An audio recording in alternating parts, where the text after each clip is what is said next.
Brother, let me tell you why she doesn't need you anymore, and why that truth is quietly destroying you both. You ever stare at your own reflection in a dead screen TV at 3 a.m?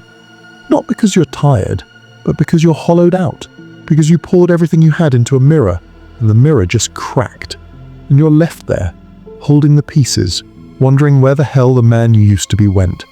I have. I've stood in that silence. The kind of silence that's so loud it rings in your bones, and I know you felt it too, like creeping dread, that you've been building a fortress for a queen who no longer lives in the castle. This isn't a lecture. This is a warning, pulled straight from the scar tissue. Because there's a sickness moving through us, brother. A quiet psychological war that nobody's talking about, and if you don't learn to see the battlefield, you will bleed out without ever knowing you were wounded. I remember her. Of course I do. She was the sun, and I the faithful planet locked in orbit. My purpose was her gravity, to provide, to protect, to be the unshakable ground beneath her feet. I built my life around that. The long hours, the sacrifices, the quiet pride in being her rock. I thought it was the oldest story. The hunter returning, the builder building, the man being a man. But the world changed, brother. It changed while we were busy being providers. It started small, a distance in her eyes that wasn't there before. A conversation that used to be a river, now just a trickle. Her laughter. It didn't ring out for me anymore. It was saved for a notification on her phone, a like, a comment, a hit of validation from a world I wasn't a part of. I'd come home, my shoulders heavy with the weight of a real world, and find her lit by that cold blue light, 1,000 invisible hands applauding her, comforting her, telling her she was enough, without me. Her independence wasn't a declaration, it was an evaporation. Like morning dew under a sun she found for herself. And I was left standing in the dry, empty field, wondering what I'd done wrong. I tried harder. I dug the well deeper. I gave more money, more security, more of my silent, stoic strength. I thought, if I could just be more of a man, the old kind of man, I could pull her back into my orbit. But every offering I laid at her feet, it was like offering a glass of water to someone who had already found the ocean. She was grateful, in a distant, polite way, the way you're grateful to a waiter who brings the check. The transaction was over, and I was just lingering. The door didn't slam, brother. It just closed, with a soft, final click that echoed louder than any explosion. The house was full of her things, her scent, the ghost of her smile. But she was gone. She had a career that filled her bank account. She had friends that filled her calendar. She had a digital world that filled her soul with a million whispers of "you are enough." She had become a complete self-sustaining system, and I was a redundant component, a spare part in a machine that had already been upgraded. And the gut twist, the real knife in the ribs, is that I was happy for her. At first, I saw her strength, her competence, her fire, and I loved it. I thought we were evolving together, but I didn't see the trap, for her, or for me. See, here's the first layer of the wound, brother, the one they never talk about. Her independence. It's a cage disguised as freedom. She was told she didn't need a man, and she listened. She built her own kingdom brick by brick, a career fortress, a social media moat. But a kingdom without a king is just a museum, beautiful, quiet, and empty. She has everything she needs to survive. But survival, brother, survival is a cold meal. It's the bare minimum. It keeps the lights on, but it doesn't warm the soul. She has the power to buy her own diamonds. But who does she turn to when she wants to marvel at the sparkle? She can pay her own mortgage. But who does she celebrate with when she unlocks the front door to a home that's just a house? She can swat away every practical problem life throws at her.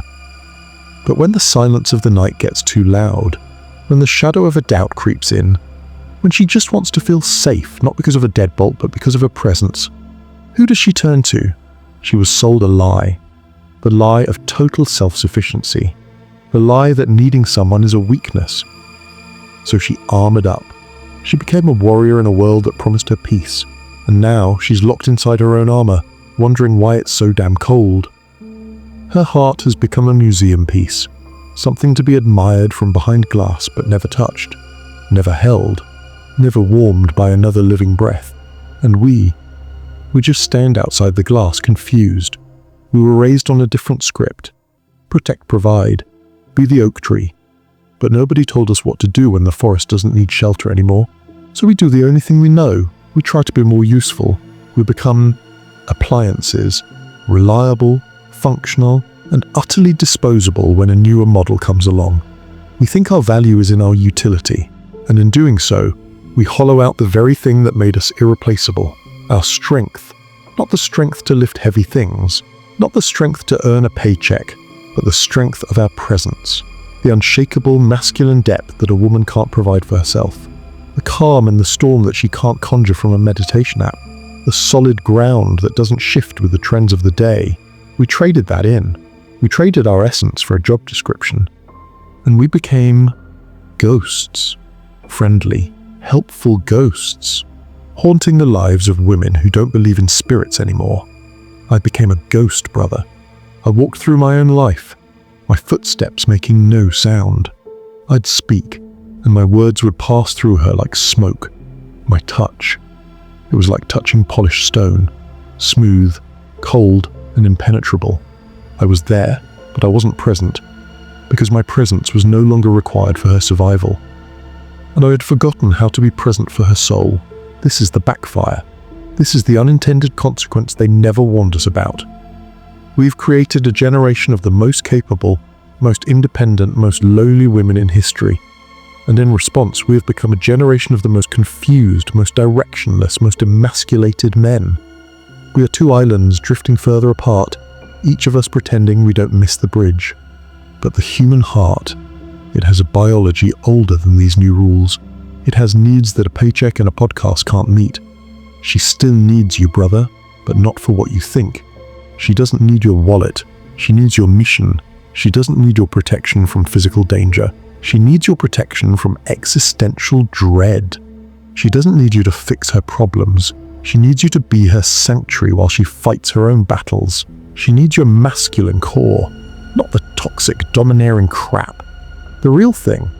The quiet, confident, unshakable force of a man who knows who he is and where he's going. A man whose world does not revolve around her, but who invites her into a world that is so compelling, so alive, that she wants to join the journey. Your attention, your validation, your constant hovering. It's a drug you've been feeding her, and like any drug, the high is fleeting, and the crash leaves her emptier than before. Your desperation for her to need you, it's the very thing that guarantees she never will. You have to become the man who doesn't need her to need him.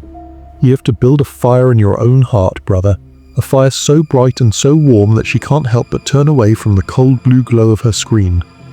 You have to have a purpose that is bigger than her, a mission that gets you out of bed in the morning with a fire in your eyes that has nothing to do with her. That is the magnet. That is the gravity. She was never supposed to be your purpose. She was supposed to be your partner, your complement, the one who shares in the victory of a life well lived. But if you have no life of your own, if you're just an accessory to hers, then you are a shadow. And shadows disappear when the real light comes on. This is the hard truth, the one that cuts. Her independence didn't break you, it revealed you.